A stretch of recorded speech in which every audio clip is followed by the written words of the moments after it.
Tuhan Yesus yang baik, kami bersyukur Tuhan bahwa firman Tuhan terlalu mulia, firman Tuhan terlalu agung, firman Tuhan terlalu kudus bagi setiap kami. Tuhan, ampuni kami kalau selama ini kami mencari Tuhan bukan dengan ketulusan dan kejujuran. Ampuni kami Tuhan kalau masih banyak motivasi yang kami cari dalam mencari Engkau. Tuhan, ampuni kami. Ampuni kami Tuhan. Seberapa lama kami hidup menjadi seterus salib-Mu. Ampuni kami. Biarlah firman-Mu Tuhan yang akan dilepaskan di tempat ini membawa kepada kami semua pertobatan. Karena kami hanya mencari keselamatan. Itulah ending daripada hidup kami.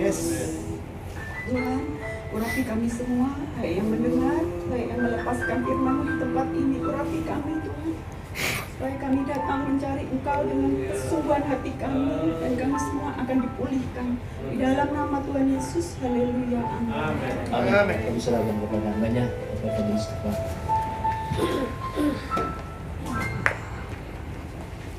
Selamat siang. Kalau firman begitu berkuasanya ya, sebagai pusaka, sayang nggak kalau sampai di tangan seorang perampok? Eman kan? Sayang nggak kira-kira? Ada ibarat sebuah senjata pamungkas diperebutkan oleh semua orang. Kita bisa bayangkan, kalau dalam peperangan siapa yang dapat senjata ini pasti menang kan? Sayang kalau senjata yang begitu hebatnya jatuh ke tangan seseorang yang tidak benar. Senjata ini bisa mematikan, bisa membunuh jutaan orang, bahkan miliaran orang. Inilah firman Tuhan. Ada dua sisi yang memperebutkan. Siapa yang memperoleh senjata ini bisa mematikan semua orang. Sangat powerful banget ya. Yuk, kita lihat hari ini siapa kita hari ini ya. Saya catat ada 3 orang ya, tapi masih banyak lagi ya. Ada orang yang dalam memegang firman ini melihat sebuah peluang ya. Kalau kita melihat sebuah peluang, kita orang yang kreatif memang ya.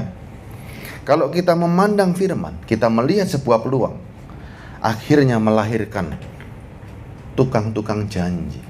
Kita lihat peluang ya. Akhirnya kita melihat orang-orang itu melahirkan orang-orang yang suka berjanji. Salah nggak orang berjanji? Salah nggak? Tidak salah orang berjanji ya. Orang yang berjanji tidak salah, nggak salah. Tapi lihat apa kira-kira yang dijanjikan ya. Alkitab mencatat zaman dulu ada begitu banyak janji dicatat. Salah nggak kalau diceritakan? Salah nggak? Kejadian-kejadian tentang Allah menjanjikan sesuatu pada bangsa Israel, kalau diceritakan salah nggak? Enggak. Kalau dijanjikan ulang, kenapa salah? Ayo, sekarang kita sama-sama ada pengajar, ada jemaat di sini. Kalau kejadian itu diceritakan ulang, sama dijanjikan ulang, beda nggak? Beda. Di mana bedanya? Di mana sekarang? Waktu, coba sekarang kita lihat ya. Kita coba pelajari sedikit demi sedikit nih. Karena bahaya banget nih. Ada ayat bilang begini, Imamat 19 ayat 12.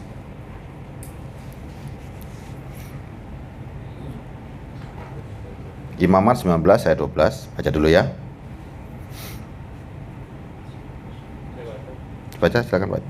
Imamat 19 ayat 12, janganlah kamu bersumpah dusta demi namaku, supaya engkau jangan melanggar kekudusan nama Allahmu, akulah Tuhan. Janganlah kamu bersumpah dusta demi namaku, supaya jangan engkau melanggar kekudusan nama Allahmu, akulah Tuhan. Ya, apa arti bersumpah dusta? Catat dulu ya. Saya nggak ngartikan dulu sekarang, saudara catat ini. Bersumpah dusta demi namaku. Tuhan bisa bersumpah dusta nggak? Nggak bisa ya. Manusia bisa bersumpah dusta nggak? Manusia jangankan bersumpah dusta, janji dipenuhin aja susah ya. Arti bersumpah dusta itu begini loh, menjanjikan, mengatasnamakan Tuhan ya. Saudara merasa menjadi wakil Tuhan, mengatasnamakan Tuhan, mengumbar janjinya Tuhan, saudara yang menjanjikan. Janganlah kamu bersumpah dusta demi namaku. Ya, saudara pakai ayat Alkitab yang seharusnya diceritakan tentang janji-janjinya, tapi saudara berani menjanjikan janjinya Tuhan, mengatasnamakan itu dari Tuhan. Itu beda jauh loh. Ini beda jauh loh, ya. Kita lihat di Yosua 21 43 sampai 44. Hati-hati. Firman ini bahaya banget. Bahaya banget. Yosua 21 ayat 43 sampai 44. Jadi seluruh negeri itu diberikan Tuhan kepada orang Israel, yakni negeri yang dijanjikannya dengan bersumpah untuk diberikan kepada nenek moyang mereka. Mereka menduduki negeri itu dan menetap di sana. Oke. Jadi seluruh negeri itu diberikan Tuhan kepada orang Israel, yakni negeri yang dijanjikannya dengan bersumpah untuk diberikan kepada nenek moyang mereka. Mereka menduduki negeri itu dan menetap di sana. Ya? Tuhan sudah memenuhi nggak? Sudah memenuhi kan? Sudah berjanji kepada orang Israel. Jelas ayatnya. Ayat 44. Dan Tuhan mengaruniakan kepada mereka keamanan ke segala penjuru, tepat seperti yang dijanjikannya dengan bersumpah kepada nenek moyang mereka. Tidak ada seorang pun dari semua musuhnya yang tahan berdiri menghadapi mereka. Semua musuhnya diserahkan Tuhan kepada mereka. Ayat 45-nya. Dari segala yang baik yang dijanjikan Tuhan kepada kaum Israel, tidak ada yang tidak dipenuhi. Semuanya terpenuhi. Dari segala yang baik yang dijanjikan Tuhan kepada kaum Israel, tidak ada yang tidak dipenuhi. Semuanya terpenuhi. Kalau Tuhan janji zaman itu, semuanya dipenuhi. Hari ini saudara hanya boleh menceritakan janji pada anak cucu kita, bahwa kalau Tuhan janji zaman dulu pasti dipenuhi. Buktinya apa? Orang Israel. Tapi janji yang sama jangan coba-coba ngulangi. Dijanjikan dalam keadaan yang berbeda. Tuhan pernah ngomong nggak? Kalau saudara pernah dijanjikan seperti ini, ayo, ada nggak ayatnya? Pernah nggak Tuhan ngomong sama saudara tiba-tiba, para hamba-hamba Tuhan di sini ngomong bahwa tiba-tiba engkau akan dipulihkan keadaanmu, dipulihkan begini? Pernah nggak? Ngomong sendiri seperti ini? Pernah nggak? Kalau Anda nggak pernah dengar sendiri, omongan siapa yang terjadi? Ayo Pak, kira-kira gimana kira-kira Pak Temi? Anda kutip ayat Alkitab pada zaman itu, firmannya buat orang Israel untuk diceritakan kepada anak cucu.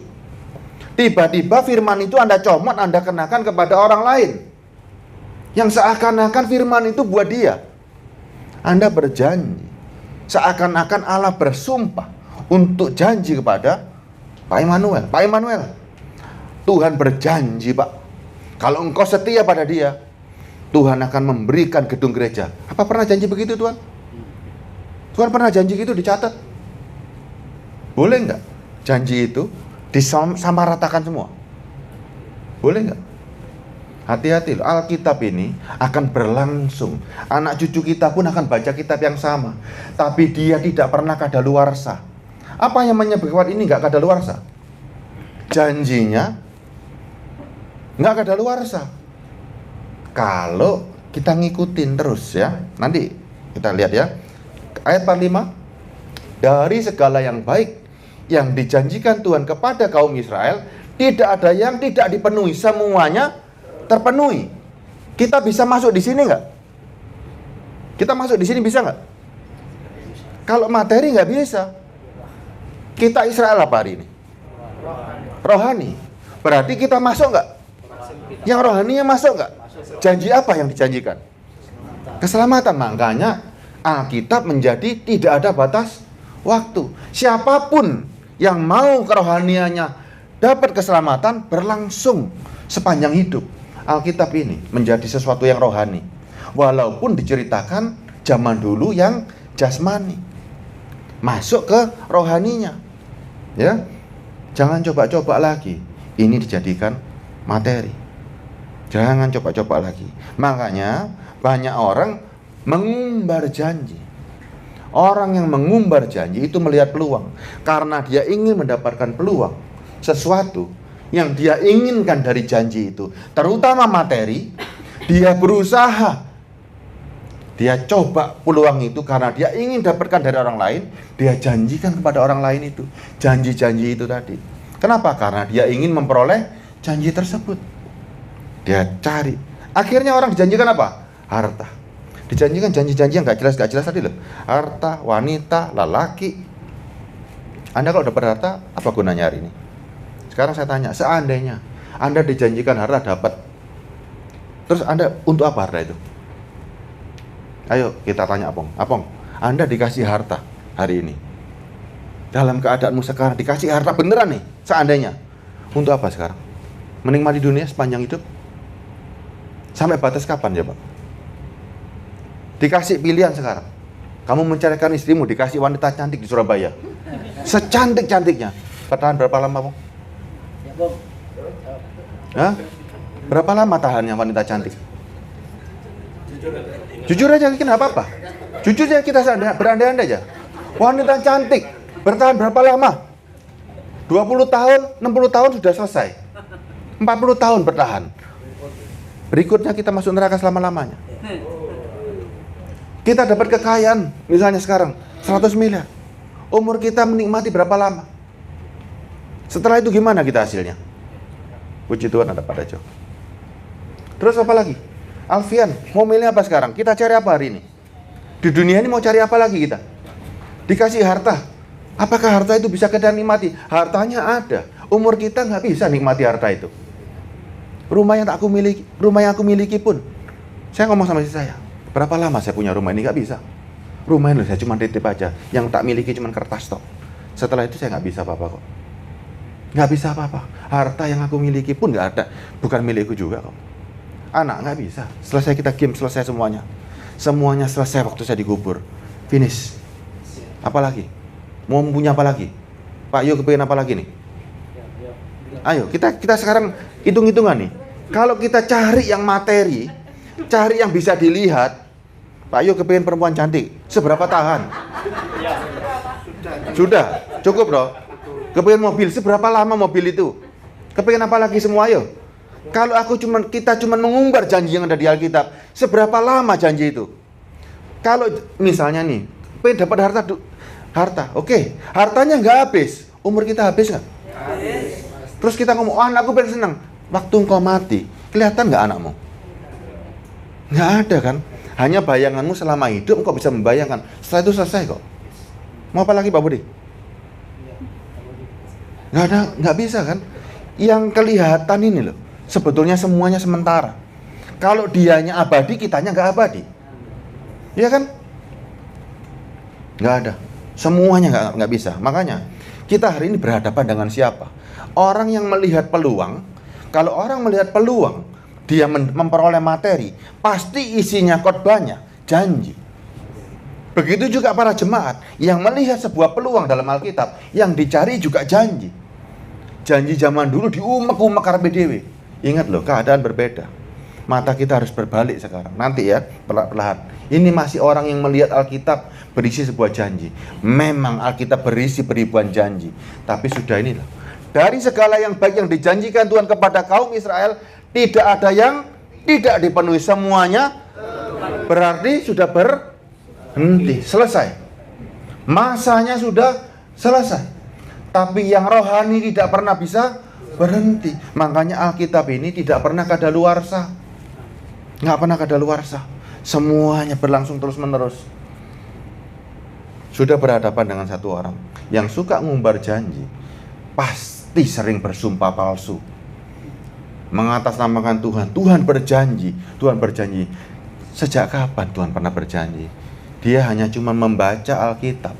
Janji ini untuk orang Israel, ya, tidak pernah dia janjikan untuk kita. Jangan pernah ngelindur-lindur lagi ya. Makanya firman ini pusaka ajaib, bisa untuk apa saja. Namanya senjata, bisa mematikan, ya, bisa untuk menghidupkan. Mematikan setan supaya kita hidup.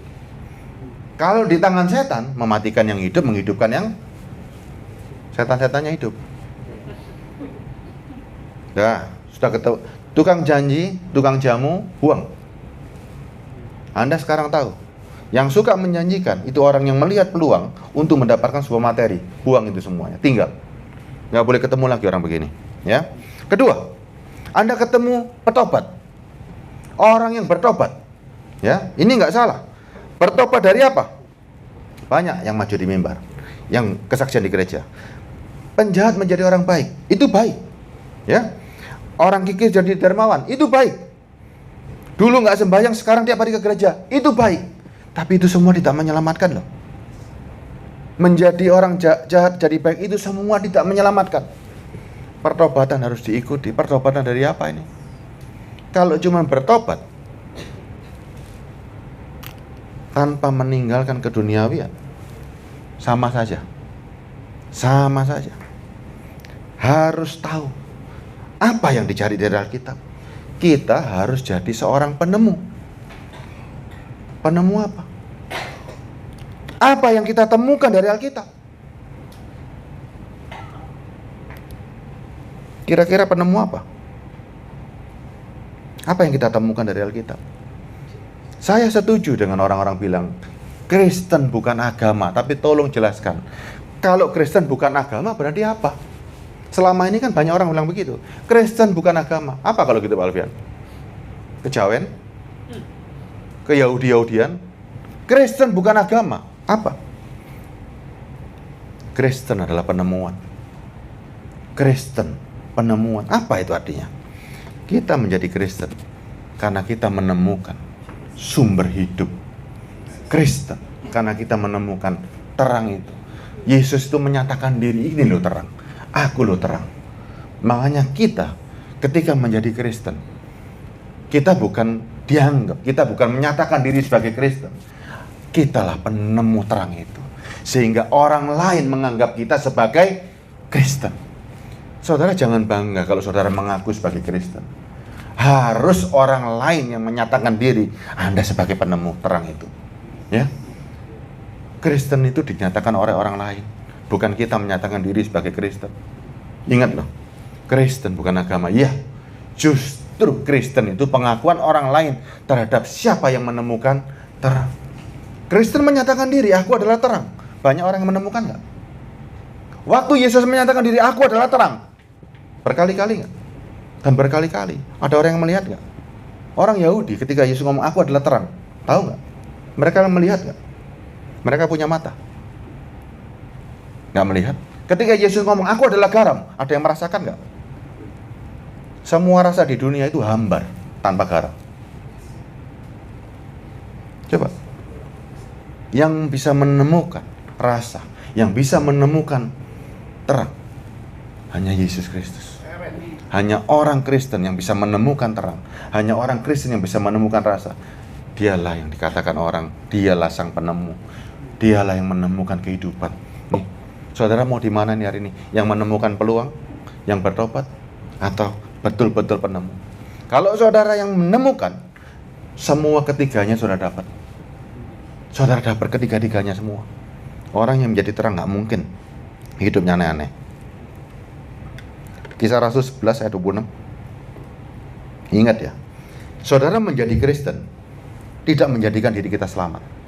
Tapi kalau orang mengakui Anda sebagai Kristen, itu berbeda loh. Berbeda loh. Kisah 11 ayat 26. Mereka tinggal bersama-sama dengan jemaat itu 1 tahun lamanya, sambil mengajar banyak orang. Di Antioquia lah murid-murid itu pertama kalinya disebut Kristen. Mereka ngaku sebagai Kristen atau orang menjuluki mereka Kristen? Kenapa mereka dijuluki Kristen? Dihina. Kenapa? Karena mereka mengikuti Kristus. Makanya orang-orang yang menemukan dan melihat bahwa Kristus sebagai terang dan garam, itulah Kristen. Kalau saudara selama ini menjadi Kristen karena pengikut, ya, cuma ikut-ikutan, belum bisa merasakan sebagai Kristus sebagai garam, dan belum bisa merasakan Kristus sebagai terang, sia-sia. Yang selamat itu siapa? Sekarang saya kutip kalimatnya Pak Dejo, yang percaya bagaimana yang bisa selamat.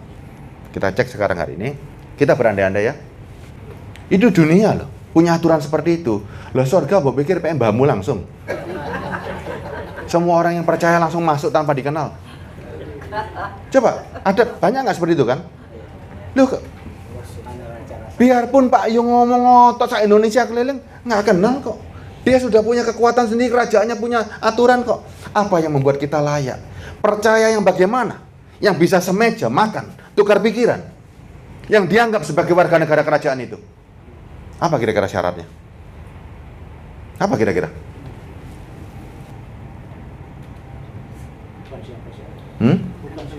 Bukan siapa-siapa. Kalau dia nggak mau berkenan, nggak mau, dia punya syarat. Anda semua miskin, buta, dan telanjang. Kalau mau masuk ke aku, Anda semua telanjang. Untuk bertemu dengan seorang raja harus pakaiannya boleh ngawur nggak? Seragamnya sesuai dengan seragam, ya kan? Yang boleh masuk ke istanaku seragamnya semua seragam kerajaan sorga. Belinya di mana seragam? Pakaian sorga belinya di mana? Sekarang saya mau nanya. Gak kenal katanya. Mau masuk ke White House, mau masuk menjadi warga negara kerajaan sorga. Ini misalnya loh, mau warga negara kerajaan Amerika. Yang jual seragam di mana? Yang jual seragam siapa? Ada Mikael sama Gabriel. Terus jualnya di Pasar Turi, di SCT bisa? Coba, Anda mikir berpakaian, Anda bisa pikir ini, nggak bisa. Yesus bilang, engkau miskin, buta, dan telanjang, dan melarat. Pakaianmu beli di mana? Nah, Charles jualan. Ayo kita lihat nih. Wahyu 3, coba Charles. Wahyu 3:17. Makanya banyak orang kan hari ini kan seperti Matius 7 ya. Engkau bernubuat, engkau apa? Nggak ngefek dengan kedudukan Tuhan. Nggak ngefek. Tidak mempengaruhi engkau bisa diundang. Engkau nggak dipilih kok, engkau bukan prajuritnya kok. Tuhan baik, sudah nggak ngefek. Tuhan berkuasa, sudah tahu. Tidak ada yang merubah kedudukannya dia. Nggak ada yang merubah sama sekali. Walaupun kau keluarkan duit sekampung, nggak berubah. Nggak berubah, tidak akan menarik hatinya dia. Tidak akan, kecuali dia yang memang punya niatan. Ya, nih. Wahyu 3 ayat 17. Karena engkau berkata, aku kaya dan aku telah memperkayakan diriku dan aku tidak kekurangan apa-apa. Dan karena engkau tidak tahu bahwa engkau melarat dan malang, miskin, buta, dan telanjang. Banyak orang kan pede kan? Banyak orang kan pede kan? Tapi Tuhan bilang, karena engkau tidak tahu bahwa engkau melarat, miskin, buta, dan telanjang. Nggak mungkin orang berani berhadap masuk ke tempatnya dia dengan telanjang. Berani? Ayo Pak Yo, cobaan Pak Yo. Ayo coba. Makanya banyak orang hari ini sombong. Engkau loh belum berpakaian sama Tuhan. Sudah berani ngadep seolah-olah Anda berpakaian. Belum. Tidak ada orang yang masih. Kalau Anda belum berpakaian, terus Anda ngomong, apa arti pakaian itu? Apa arti pakaian yang kita pakai hari ini? Apa pakaian itu? Berpakaian kebenaran, Roh Kudus yang kita pakai, yang bisa mengantar kita ke sana. Selama kita belum bisa menampilkan manusia baru itulah pakaian kita yang bisa masuk pada kerajaan sorga. Nggak mungkin daging dan jasmani bisa ke sana. Ayat 18-nya.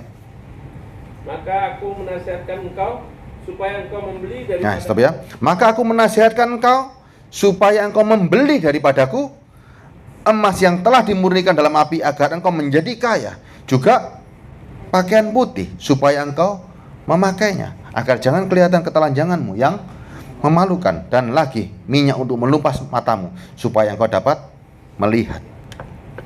Saya kutip dari ayat Injil Filipus, sementara telanjang tidak seorang pun dapat menjumpai sang raja. Ya, jadi rasa percaya yang bagaimana? Betul-betul kita punya pakaian di hadapan raja dan seragamnya betul-betul dari Yesus Kristus. Jangan cuma ngaku orang percaya, banyak yang percaya. Tapi betulkah itu dari Kristus? Nah, caranya gimana sekarang?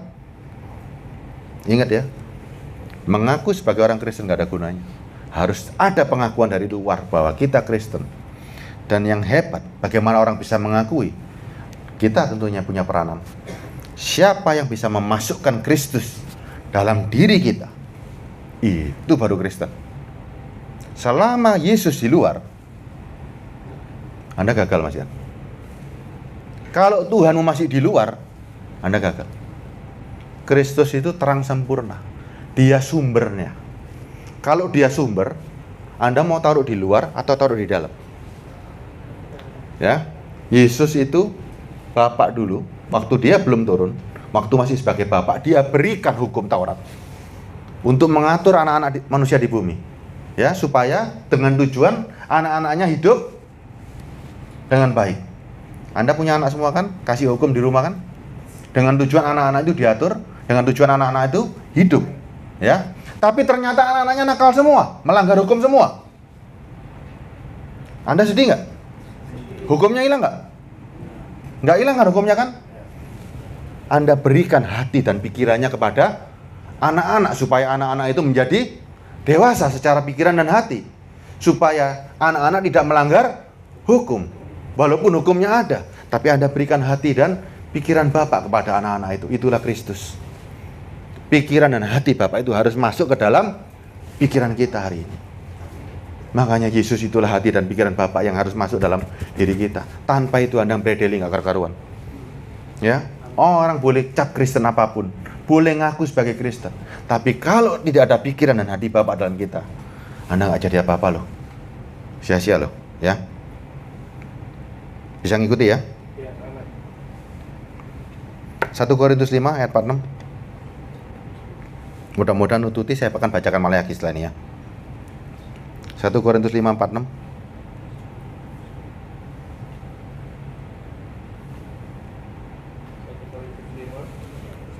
1 Korintus 5 ayat 46.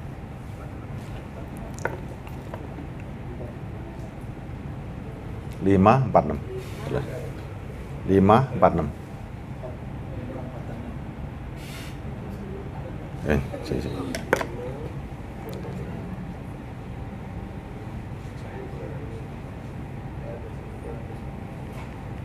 1 Korintus 5 ayat 4. Sini.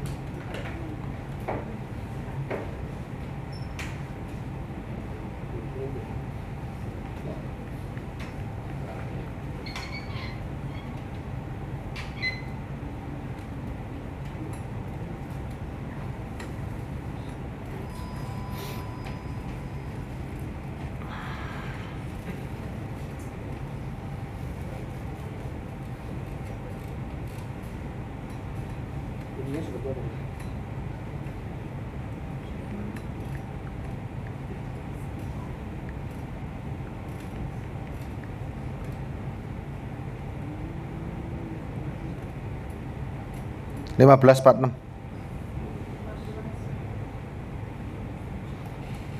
Kita lupa 15:46 sorry ya. 1 Korintus 15 ayat 46. Tetapi yang mula-mula datang bukanlah yang rohania, tetapi yang alamiah. Kemudian barulah datang yang rohania. Ya, jelas ya, zaman dulu yang datang, yang dikabarkan semuanya alami, ya. Yang jasmani, baru kemudian yang rohani. Makanya ayat 47, manusia pertama berasal dari debu tanah dan bersifat jasmani. Manusia kedua berasal dari sorga. Ya, manusia pertama berasal dari debu dan tanah, bersifat jasmani. Manusia kedua berasal dari sorga. Siapa dia? Mau ngikuti Adam atau mengikuti Yesus? Hah? Mau ngikut Adam apa Yesus? Kalau ngikut Yesus urusannya? Ikut Yesus urusannya? Sorga. Kalau ikut Adam? Hah? Kalau ikut Adam ngomongin tentang dunia urusannya? Ya itu tadi debu-debu itu. Ya, kalau ikut Tuhan urusannya bicara tentang sorga. Sorga sama dunia besar mana kira-kira Pak Yo? Kita lihat ukuran sekarang. Sorga sama dunia besar mana nih? Besar sorga dong? Iya kan? Ayo sini. Sorga sama dunia besar mana nih? Sorga. Tapi berita tentang sorga sama dunia banyak mana hari ini? Berarti Coba, sorga sama dunia harusnya kan besar sorga. Tapi beritanya banyak mana ini? Loh kan aneh kan? Berarti sorganya ada wartawan nggak? Ada yang mewartakan nggak? Ayo sekarang. Kalau sorga itu besar, harusnya banyak yang mewartakan nggak? Banyak berita nggak di sana? Ada yang diberitakan nggak? Pak Yo wartawan kan? Iya kan? Banyak berita nggak di sana kira-kira? Harusnya banyak kan? Habis nggak kira-kira beritanya? Nggak habis-habis. Tapi jujur aja hari ini berita lebih banyak mana beritanya? Yang diberitakan urusan apa sih debu tanah itu? Lebih enak memberitakan emas permata Kristopas atau beritakan debu hari ini? Coba. Pak Joni dulu suka memberitakan apa coba? Ular. Coba Pak Taimi coba dulu beritakan apa? Makanannya ular itu. Pak Paul beritakan apa dulu? Ayo. Bahkan jangan-jangan kita dulu bersumpah dusta sama Tuhan, menjanjikan sesuatu bukan dari kita, saking mantepnya Tuhan berjanji. Diceritakan boleh, tapi menjanjikan ulang nggak boleh, ya. Makanya saudara amati, Rasul Paulus, Petrus pernah perjanjian lama dijanjikan ulang? Ayo coba amati, pernah nggak rasul-rasul perjanjian baru menjanjikan ulang, dijanjikan sama kita? Coba cek. Anda mau belajar sama siapa hari ini? Mau belajar sama guru STT atau belajar sama Paulus sama Yesus Kristus? Ayo. Mau belajar sama siapa hari ini? Roma 1 ayat 11. Mau belajar sama guru siapa kita hari ini? Yesus Kristus. Mau belajar sama Adam atau sama Yesus Kristus? Roma 1 ayat 11 ya, Ros. Roma 1 ayat 11, sebab aku ingin melihat kamu untuk memberikan karunia rohani kepadamu guna menguatkan kamu. Ini Paulus loh ya. Sebab aku ingin melihat kamu untuk memberikan karunia rohani kepadamu guna menguatkan kamu. Pak Immanuel saya yakin pasti sering baca firman kan? Buat PR Pak, tolong carikan Paulus kapan pernah janji-janjinya orang Israel dijanjikan ke kita. Pak Paul juga carikan Rasul Petrus janji roh jasmani untuk kita. Kalau mereka pernah mengulang sebuah janji materi jasmani, catat, kita ulang-ulang nanti. Coba carikan. Mereka dengan gentar loh memberitakan berita kerajaan sorga. Mereka tidak pernah memberitakan berita kerajaan dunia. Coba lihat. Kalau mereka memberitakan kerajaan dunia, mereka tidak lebih daripada anta-anta iblis. Makanya kita hati-hati banget hari ini. Efesus 1 ayat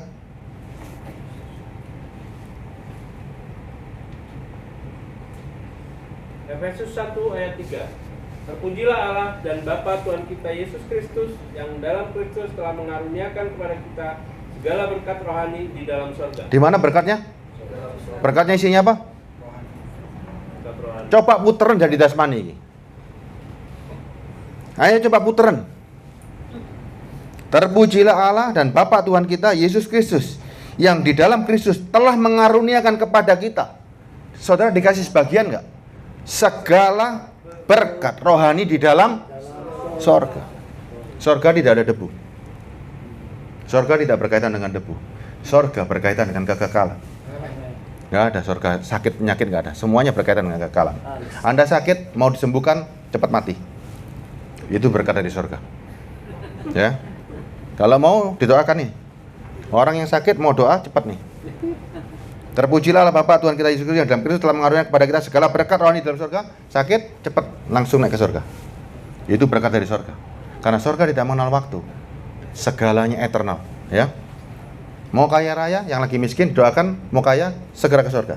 Yuk cepat pulang. Ayo cepat pulang, ya. Bu Maria mau kaya raya cepat ke surga. Itu janji Tuhan, ya. Siapa yang mau enak langsung ke surga, ya. Tuhan nggak pernah janjikan di bumi enak kan? Israel sudah. Kalau mau enak anak-anak Tuhan, anak-anak Adam sudah dijanjikan semua. Mau enak, yuk surga. Karena Tuhan janjikan di rumah Bapakku banyak tempat. Saya kutip dari Injil Filipus ya. Seorang budak hanya berusaha untuk bebas dan tidak pernah mencari tanah tuannya.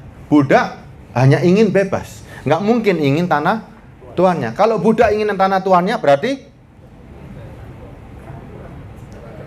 budak itu hanya ingin pikirannya, kapan aku bebas. Kalau budak ingin tanah tuannya, berarti dia, bayangkan, budak dibebaskan, Abraham dibunuh. Abraham punya budak nggak? Punya kan? Banyak kan? Sama Abraham, oke, budak-budakku bebas semua. Tiba-tiba budaknya nggak mau bebas, bawa parang semua. Rampok. Ya. Sebab seorang anak tidak cukup hanya menjadi seorang anak. Nah, ini ada kaitannya lagi. Tetapi seorang anak mengklaim warisan ayah. Anak itu nunggu.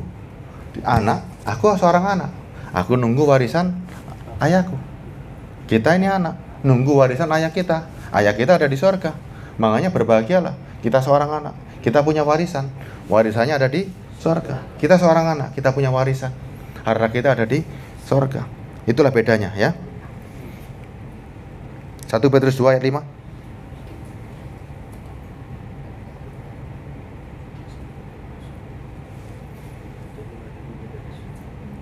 1 Petrus 2 ayat 5.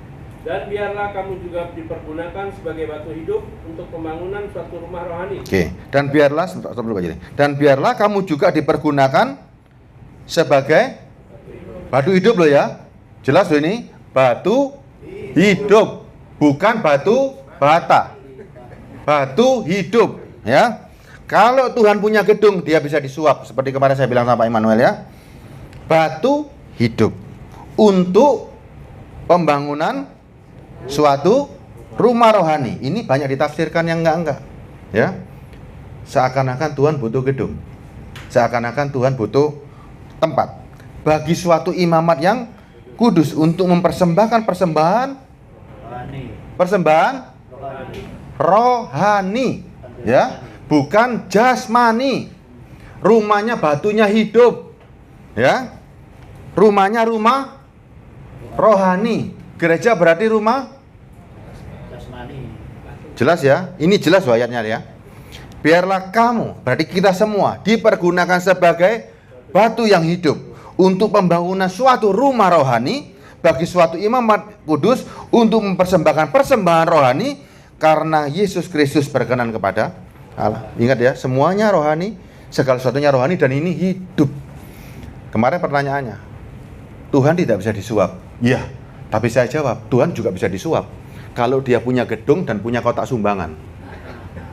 Ya, selama Tuhan memiliki gedung, dia punya kotak sumbangan, itu bisa disuap. Coba, masukkan uang. Kan diterima kan? Betul nggak? Kalau Tuhan tidak memiliki gedung, dia tidak bisa disuap. Ya. Lanjut lagi. 1 Korintus 2 ayat 14. Bisa ngikuti ya? Rumah rohani, batu yang hidup, betul-betul hidup ya. Makanya kita hari ini tidak bisa berbangga. Tidak bisa berbangga. Lek gak ono aku, gak ono wong Kristen, ya. Lek gak ono gedung gereja, gak ono wong Kristen. Wis aja kemenyek, bubarno gereja-gereja. Ayo taruhan sama saya. Ya, Anda jadi penemu, Anda jadi terang tanpa gereja. Bu Maria tok sandil. Kalau dia punya terang, pasti banyak orang Kristen. Ayo taruhan sama saya. Ya, hanya ada Bu Maria, hanya ada siapa di sini, hanya ada Apong, nggak usah punya gereja. Kalau Apong ada Roh Kudus, ada Kristus, yang Kristusnya menjadi api, pasti banyak pengikut, pasti banyak orang Kristen. Ya, tidak perlu gedung. Buktinya siapa? Nih Pak Tejo. Pengikutnya Pak Tejo hari ini, sebagai contoh, nggak punya gedung gereja, ya, nggak punya keselamatan. Sing melok banyak, hanya punya rasa hambar. Nggak ada garamnya loh. Mohon maaf ini ya. Saya ada Pak Dejo, saya berani ngomong kok. Nggak punya rasanya, nggak ada, hambar. Nggak punya garam, banyak pengikutnya. Anda punya garam, Anda punya terang. Apa yang Anda tawarkan? Masa kalah sama orang-orang? Bayangin. Saya jamin 100% ayo taruhan. Nggak punya gedung, nggak punya apa-apa, nggak ada kolektor, nggak ada apa-apa. Bisa mendirikan jemaat lebih banyak dari kalian. Malu loh. Malu loh. Pak Dejo punya jemaat lebih banyak dari kalian loh. Malu. Kalau dihitung bukan puluhan, ratusan, ribuan. nggak punya gedung. Keselamatan nggak punya. Garam nggak punya. Lampu nggak punya. Asap punya. Bayangin loh. Bisa banyak orang ikut. Anda punya terang. Anda punya garam. Anda punya rumah rohani yang hidup. Anda punya keselamatan. Masih nyek perlu gedung. Kebangetan kan? Zaman dulu Rasul Paulus, Rasul Petrus, dia cuma menawarkan, aku punya, ini loh Yesus dalam diriku. Ini loh api. Ini loh keselamatan.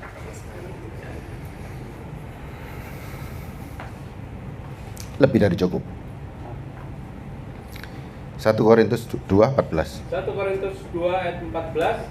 Tetapi manusia duniawi tidak menerima apa yang berasal dari roh Allah. Stop dulu. Selama saudara masih manusia duniawi, bisa menerima yang berasal dari roh Allah? Bisa? Makanya jangan GR. Selama Anda masih manusia duniawi, belum menjadi makhluk spiritual, Anda tidak bisa menerima apa yang dari roh Allah.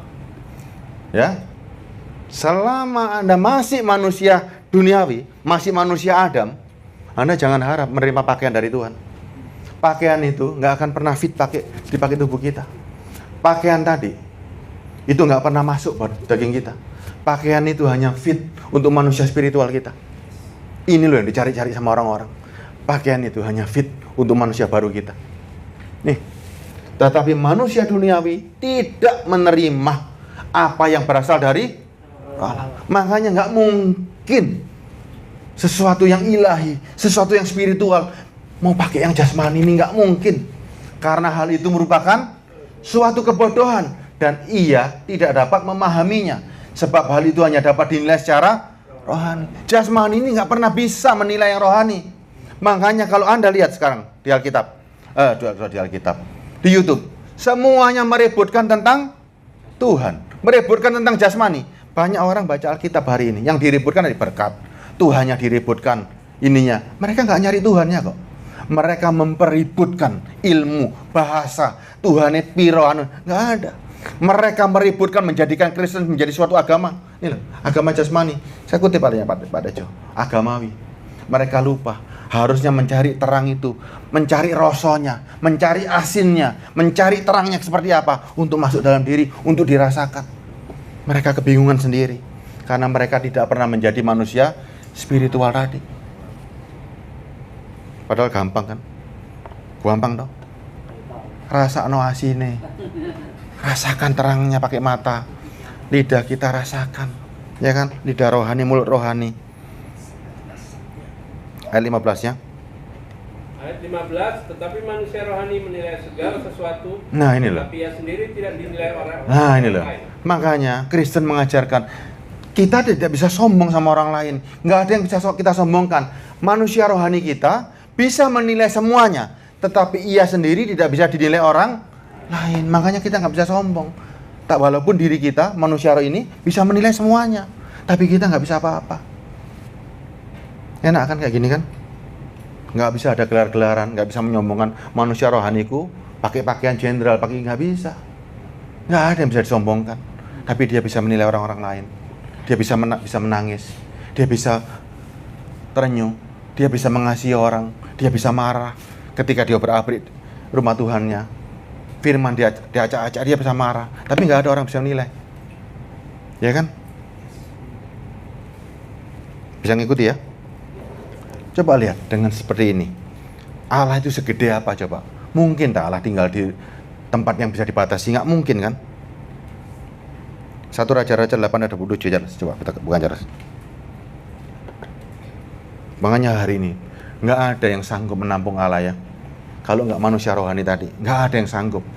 Hari ini kita gopoh hari ini ya, sebelumnya ya. Jangan gopoh tentang Tritunggal, Trinitas. Ini sudah jangan gopoh. Temukan Tuhan, masukkan Tuhan dalam dirimu. Kalau Anda bisa menemukan itu, menjadi makhluk spiritual, menjadi terang sempurna, baru Anda ketemu yang namanya Tuhan. Anda cari Trinitas, bingung karpe dewe, bahasa Yunani, bahasa Koine, Bizantium, begini-begini. Sudahlah capek sendiri Anda, ya. 1 Raja-Raja 8 ayat 27. 1 Raja-Raja 8 ayat 27. Tetapi benarkah Allah hendak diam di atas bumi Sesungguhnya langit, bahkan langit yang mengatasi segala langit pun tidak dapat memuat engkau. Terlebih lagi rumah yang kudirikan ini. Oke. Tetapi benarkah Allah hendak diam di atas bumi? Sesungguhnya langit, bahkan langit yang mengatasi langit pun tidak dapat memuat engkau. Terlebih lagi rumah yang kudirikan ini. Sudah dijawab kan zaman dulu kan? Tuhan ini gedenya seberapa berarti? Gedenya sampai berapa yuk? Sesungguhnya langit, bahkan langit yang mengatasi langit pun. Langit, bahkan langit mengatasi segala langit loh. Segala langit loh. Berarti tingkat berapa langitnya? Langit, segala langit loh, tidak dapat memuat engkau. Terlebih bait suci iki. Zaman dulu loh bait suci loh. Nginden, PTC. Siapa lagi nih? Di Amerika yang muat sekian ratus ribu. Berapa? Ayo, 1 juta. Mana yang bisa muat? Nggak ada yang bisa muat kan? Tapi ada satu tempat yang bisa muat. Matius 6:21. Ada satu tempat yang dipilih Tuhan, 1 Petrus tadi kan?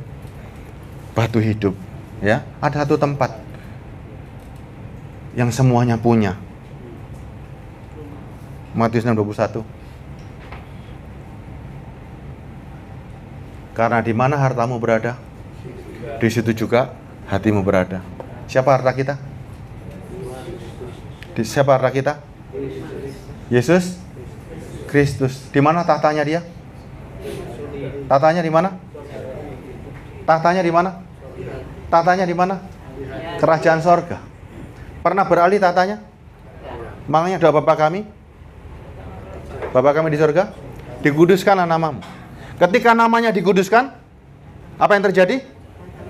Datanglah. Berarti kerajaanmu datangnya kemana? Nih.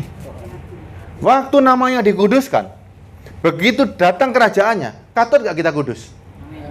Katut gak? Hidup kita katut gak? Ya sak katut-katute. Wong Yesus masuk dalam kita, namamu dikuduskan namamu. Begitu Yesus masuk dalam diri kita, otomatis terang itu terang sempurna, semuanya terlihat terang. Begitu terang itu masuk hidupmu, semua terang itu akan memancar. Makanya Yesus itu sumber terang sempurna. Orang yang bisa memasukkan Kristus dalam hatinya, itu yang menemukan kehidupan. Itu yang menemukan kehidupan. Ya, ini loh kita melebihi dari segala-galanya hari ini. Eman kan? Eman loh. Jangan cari yang lain. Bertobat Pak Rejo. Jangan cari yang lain. Jangan cari yang lain.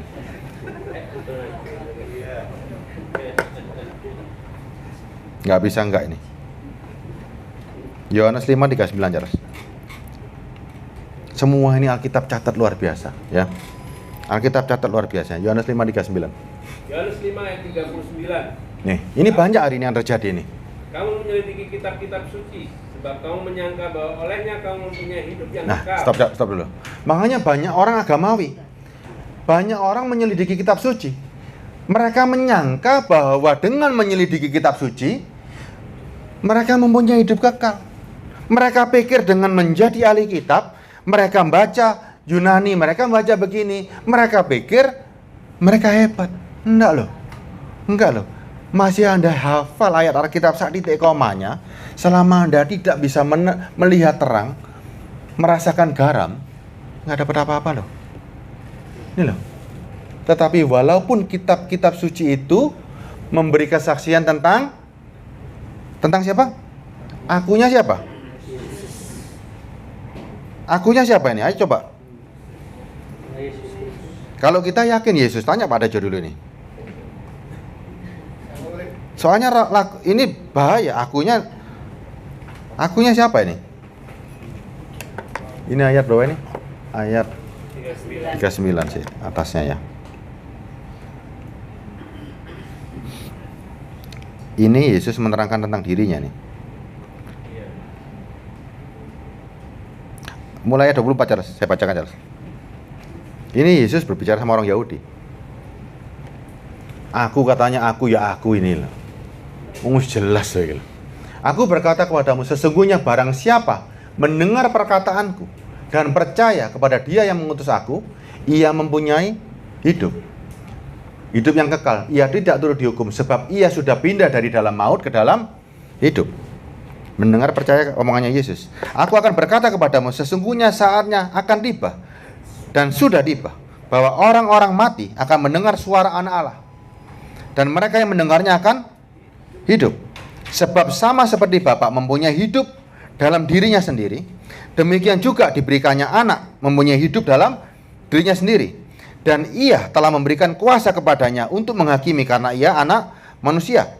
Jadi janganlah kamu heran akan hal itu, sebab akan tiba saatnya bahwa semua orang yang mati dalam kuburan akan mendengar suaranya. Siapakah yang mati dalam kuburan? Ya kita ini semua.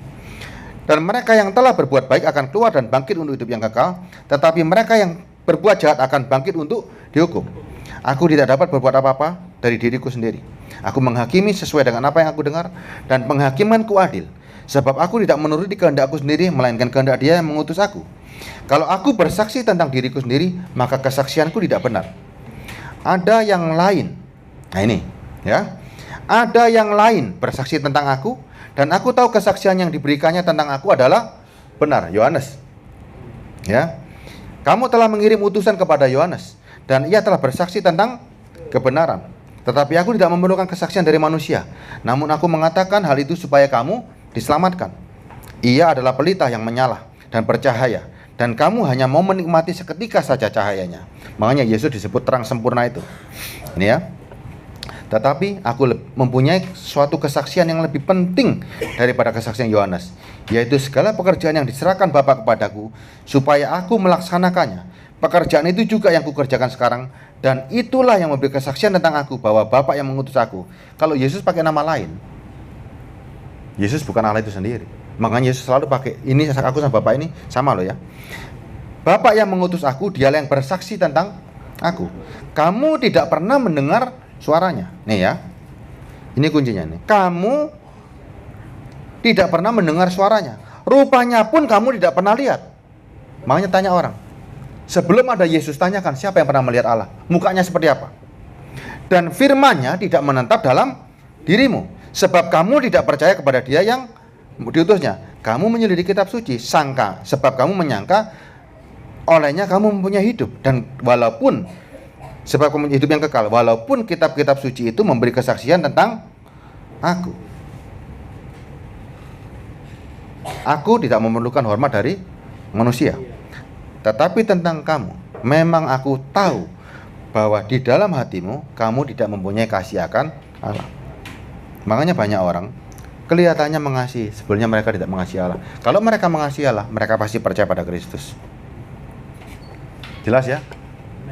Jelas ya? Walaupun ketokan yang baca Alkitab bendino, belum tentu loh. Belum. Itu agamawi. Yang menjadikan kita bisa selamat hari ini adalah kalau bisa memasukkan Kristus menjadi terang. Saya kutip ayatnya Pak Tejo. Rosokno asine Kristus, rasakan terangnya Kristus. Jangan sampai rasa bohong atau rasa dibohongi. Saudara bisa tahu nggak rasa dibohongi? Ada sebuah rasa. Saudara bisa terasa rasa dibohongi? Kalau di luar lain ada yang membohongi, saya nggak ngurus. Tapi hati-hati kalau di gereja Anda mendapatkan rasa dibohongi oleh tukang janji tadi, oleh tukang-tukang janji, hati-hati. Rasa dibohongi itu bisa dirasakan nggak? Itulah rasa. Rasa itu tidak bisa bohong, setuju nggak? Setuju nggak? Rasa tidak bisa bohong. Setuju nggak? Kopi rasanya, kalau pakai paling gampang, kopi rasanya ya rasa kopi toh, pahit toh. Tapi ada rasa tidak bisa bohong, bener, yaitu rasa dibohongi. Tahu nggak? Ini ya, saya kasih ilustrasi paling gampang. Seorang gadis, waktu dia dirayu sama lelaki brengsek yang sudah punya istri 5, ya, lakinya tahu nggak kalau dia itu bohongin? Lakinya tahu kan? Perempuannya tahu nggak? Rasanya apa hari itu? Ketika dia digombalin, apa rasanya? Hah?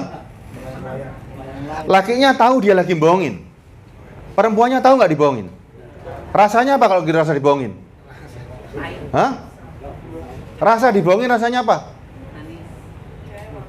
Lo enggak tahu. Laki-lakinya punya istri 5. Seorang gadis dijanjiin mau dikawin, dibelikan istana, padahal dia nggak punya duit. Janji dibelikan mobil. Waktu janjikan sama gadis itu, lakinya tahu nggak kalau dia nggak punya apa-apa? Gadisnya tahu nggak rasa dibohongin? Nggak tahu kan? Berarti rasa dibohongin apa rasanya? Ya rasa bohong.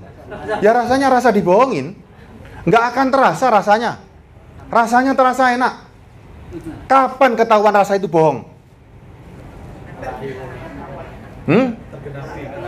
Kapan rasa itu ketahuan rasa bohong? Kalau lakinya Melayu. Kalau lakinya Melayu, baru ketahuan rasanya dibohongi. Gimana rasanya dibohongin? Sakanya ini kalau masalah tentang, kalau di dunia Anda tidak masalah rasa dibohongin. Kalau dibohongin tentang surga gimana coba? Nah itu, ada gimana? Seandainya Anda dibohongin rasa hari ini, Anda nggak merasa dibohongin kan? Anda nggak merasa dibohongin kan? Dijanjikan pasti masuk surga, gimana coba? Sedangkan dia tahu yang menjanjikan pun nggak masuk surga. Gimana coba? Anda dijanjikan orang masuk surga, sedangkan yang janjikan nggak masuk surga. Gimana coba? Fatal nggak? Dalam keadaan di dunia, Anda juga nggak tahu kalau dibohongin. Ya apa? Gimana Pak? Ayo, tanggung jawabnya gimana Pak Joni? Ayo gimana coba? Yang janjikan dia nggak yakin masuk surga, atau yang janjikan juga yakin tapi nggak yakin. Sama-sama dibohongin semua. Ayo gimana coba? Kalau di dunia perempuan ditipu, sakit hatinya waktu lakinya lari, tapi bisa diberesin, tidak berhubungan dengan nyawa. Kalau seandainya ini dengan kehidupan, kita dibohongin, rasanya nggak merasa dibohongin, sampai keadaannya terlambat. Coba gimana? Mau nyari pendeta yang janjikan selamat tadi? Mau nyari? Pak Immanuel tahu janjiannya aku. Pak Joni tahu janjian aku. Pak Yu pernah janjikan aku selamat katanya. Pak Bodi pernah janjikan dulu. Atau saya sendiri. Jari ini aku lagi sembahyang ini selamat jari ini. Bos tahu tak bangun gereja ini jari ini selamat. Gimana coba kira-kira? Kita mau nyalakan siapa hari itu? Ternyata itulah rasa dibohongin. Ternyata tidak ada rasanya waktu di dunia. Waktu kita terbuai dengan rayuan, kita tidak terasa. Rasa dibohongi itu tidak ada rasanya. Ya rasanya dibohongi. Taunya waktu terlambat. Terlambat. Itulah rasa dibohongi. Ya, rasanya enak, enak. Waktu belum tahu, enak. Hati-hati, hati-hati banget ya. Waktunya nggak cukup untuk bahas Maleakhi. Kita bahas lain kali ya. Ini ada tubuh dan darah. Ini bukan ritual biasa, bukan klinik. Ini hanya untuk mengingat bahwa Kristus membagikan tubuhnya, membagikan darahnya untuk kita. Bahwa firman-Nya harus bisa masuk, bahwa tubuhnya harus bisa masuk menjadi terang sempurna. Ya, inilah yang harus diingat. Tubuhku dan darahku harus masuk menjadi terang sempurna. Ya, bukan untuk klinik, tapi melambangkan. Ini loh, masukkan dalam. Ini bukan agamawi. Diselidiki Alkitab ini nggak jadi apa-apa. Kalau kita nggak nyari Kristus, nggak umek untuk memasukkan Kristus, nggak jadi apa-apa Kristen ini. Ya, Alkitab. Selama Kristus, saudara nggak bisa memasukkan menjadi darah dan dagingmu, nggak jadi apa-apa ini. Anda jadi alih-alih debat. Anda berdebat karpe dewe nggak karu-karuan. Masukkan tubuh dan darah ini menjadi terang sempurna. Ya, jangan jadi kliniknya. Ya, sudah ya. Masih berani bersumpah palsu? Masih janji-janji? Anda harus jadi petobat dan menjadi penemu. Temukan Kristus menjadi terang. Temukan rasanya, temukan terangnya, masukkan dalam hati. Ya, garam itu bisa menjadi asin dirasakan di mulut. Menjadi sebuah rasa yang menjadi rasanya enak. Ya, kalau enggak rasanya hambar Pak Dejo. Ya, nggak ada rasa. Gelap, nggak ada terang, tetap gelap, kosong. Ya, saya serahkan waktunya ke Pak Joni. Apa mau nyanyi satu lagu ya, Bung? Ya. Saya serahkan Pak Joni. Doa dulu ya. Bapa di surga, dalam nama-Mu kami percaya. Berikan kami semuanya Tuhan, manusia baru yang bisa kami lihat dengan mata kepala kami sendiri. Kiranya masing-masing dari diri kami Tuhan bisa melihat manusia-manusia baru kami Tuhan. Bisa melihat pakaian yang terindah yang Roh Kudus bawa kepada diri kami masing-masing, yang ukurannya pas Tuhan bagi diri kami masing-masing. Tanpa pakaian ini Tuhan, kami telanjang di hadapan-Mu. Kami enggak layak dan kami tidak bisa menghadap ke dalam hadirat-Mu Tuhan. Bapa di surga, terima kasih. Ajar kami dari hari ke hari untuk menampilkan manusia baru kami, untuk menampilkan manusia rohani kami. Tanpa ini semua Tuhan, kami enggak sanggup menghadap tahta-Mu. Terima kasih ya Bapa, dengan kerendahan hati, dengan segala kekudusan-Mu, biarlah kerajaan-Mu ada di dalam hati kami masing-masing. Terima kasih Bapa, dan berilah kami makanan kami yang secukupnya Tuhan. Karena kalau Engkau memberikan kami berlebihan, kami akan mati. Terima kasih ya Bapa, hanya dalam nama-Mu kami bersyukur, haleluya, amin.